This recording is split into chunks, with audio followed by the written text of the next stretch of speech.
Welcome to சோலை சாய் சமையல். இன்றைய வீடியோவில் மொச்சையும் புளிகரணையும் வச்சு ஒரு அருமையான புளிக்குழம்பு தான் ரெடி பண்ண போகிறோம். இது தயிர் சாதம், இட்லி, தோசை எல்லாத்துக்குமே ரொம்ப டேஸ்ட்டாக இருக்கும். வீடியோக்குள்ளே போகிறதுக்கு முன்னாடி நம்ம சேனலை இதுவரையும் சப்ஸ்கிரைப் பண்ணணும்னா பண்ணிக்கோங்க. பக்கத்தில் இருக்க பெல் பட்டன் ஆல் ஆப்ஷனை கிளிக் பண்ணி வச்சுங்க. அப்போ தான் நம்மளோட எல்லா வீடியோ நோட்டிஃபிகேஷனில் வரும். வாங்க வீடியோக்குள்ளே போய் எப்படி செய்கிறதுன்னு பார்க்கலாம். சட்டியில் 2 ஸ்பூன் நல்லெண்ணெய் ஊற்றிக்கலாம்.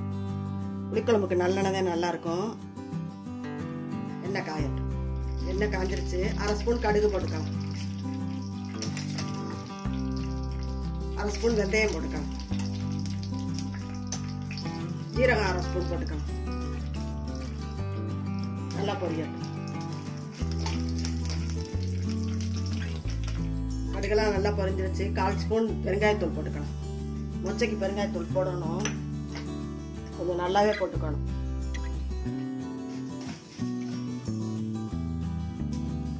இல்லை கருவேப்பிலையும் போட்டுக்கலாம்.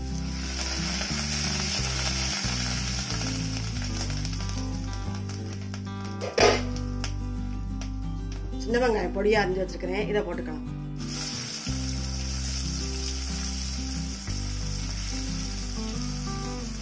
சின்ன வெங்காயம் தான் நல்லா இருக்கும். இல்லைன்னா பெரிய வெங்காயம் போட்டுக்கலாம். சின்ன வெங்காயம் இருந்தா போட்டுருங்க, ரொம்ப நல்லா இருக்கும். நல்லா வதங்க. தேவையான அளவு உப்பையும் போட்டுக்கலாம்.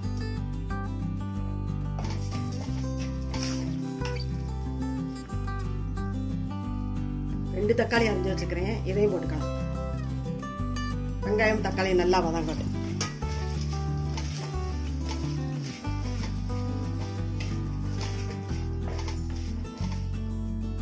பிடிக்கிறனதே 2 விசில் விட்டு குக்கர்ல 2 விசில் விட்டு தோல் உரிச்சிட்டு நறுக்கி வச்சிருக்கேன் பாருங்க.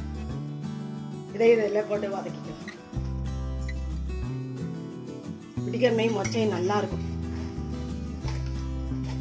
நல்லா குழம்பு பழசாக ரொம்ப டேஸ்டா இருக்கும் புளிக்குழம்பு.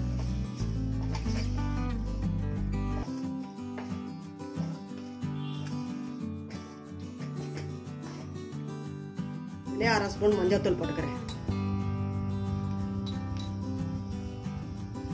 3 ஸ்பூன் சாம்பார் தூள் போட்டுக்கலாம்.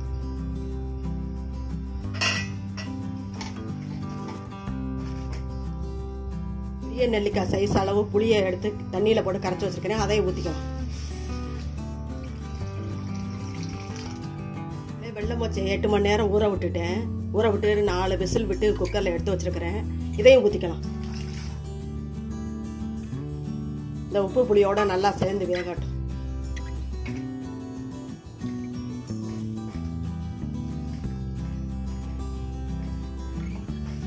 நல்லா கொதிச்சு வேகட்டும். நல்லா 8 மணி நேரமாவது ஊற விடணும். நைட்டே ஊற போட்டேன்.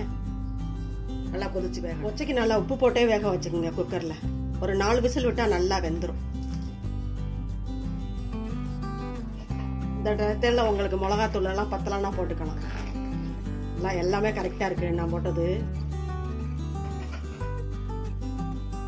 ஒரு 5 துண்டு மாங்காய் துண்டு நறுக்கி வச்சுக்கிறேன், இதையும் போட்டுக்கலாம்.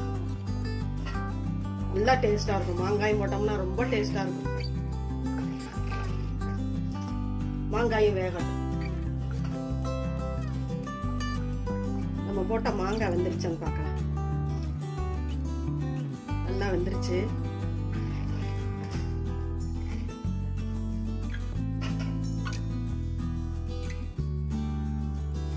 இந்த டயத்துல கொத்தமல்லியை தூவி இறக்கிக்கலாம்.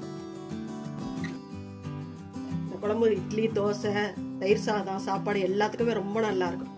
நாளைக்கு பழசாக ஒட்டிட்டே ரொம்ப நல்லா இருக்கும். சூடுபடுத்தி சாப்பிட்டோம்னா ரொம்ப டேஸ்டா இருக்கும்.